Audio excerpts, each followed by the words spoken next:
Hello for everyone. I hope you are very well and are encouraged to hear this wonderful information and history of the great author Oscar Wilde. This history called The Ghost of Canterville. Well, for to start, my name is Jean Andrea Certuche Puentes. I'm from Canaiba. Right now, I'm living in Buenos Aires. So I hope that you enjoyed and learned something from this video.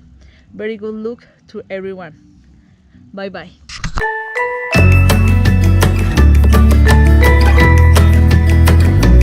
Oscar Wilde was one of the greatest playwrights of the Victorian era, but it also within the modernist era. He was born on October 16 in the year 1854 in Dublin, Ireland. His father William was a successful doctor and his mother Jane, a woman very interested in the arts.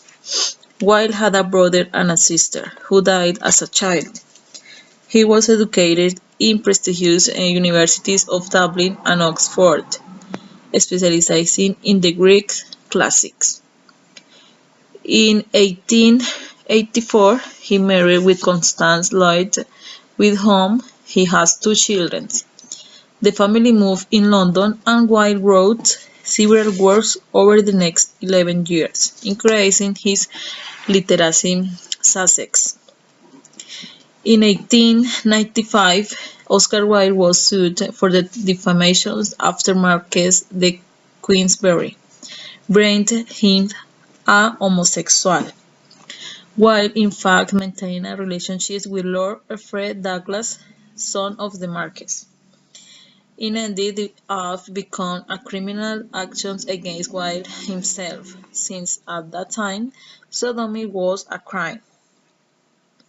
In 1897, he leaves prison, physically and emotionally characterized, and in very precarious economic conditions. He adopts the name of Sebastian Melmoth and marches to Paris, where he dies on November 30 in the year 19, victim of a meningitis. His remains are buried in the Parisian cemetery of the Père Lachaise.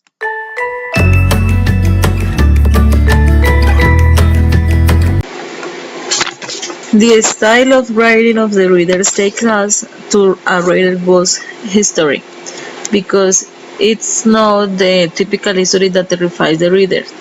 It's rather the history for children where the ghost is even outraged by the little respect for it. This history was developed in England in Canterville Chase. The whole history takes place in the mansion and the end of the 19th century, where the actor is the same narrator. He is an omniscient narrator.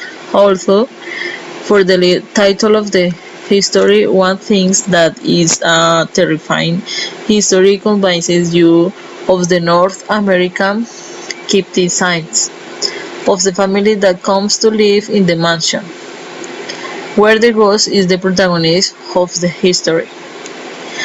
The theme is American pragmatics, where they paint as the typical good American redundancy that nothing matters more than money, and a ghost isn't going to come bother your life.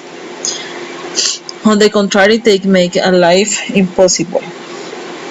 So this history behind as a satire of the North American utilitarian culture, in comic contrast with the habits and beliefs of the English aristocracy. The author also parodies the Gothic novel, it's a very popular genre in England during the 19th century, which abounds in ghosts, castles, horrors, and other scenes, and also mocks the excess of romanticism.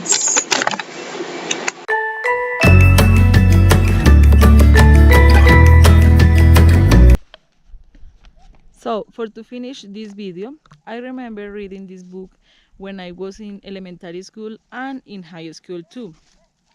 When I read again this book, I seem like a book full of many expectations. This book is recommended to children because adults look for another type of history or books.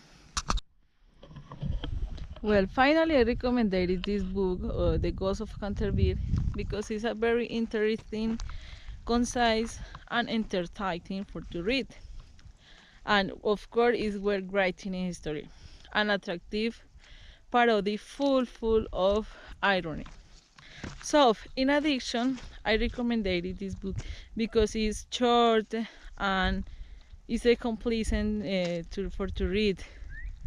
And well, it's a good option when you don't have time for to read long novels. Thank you so much and enjoy this video. Bye bye.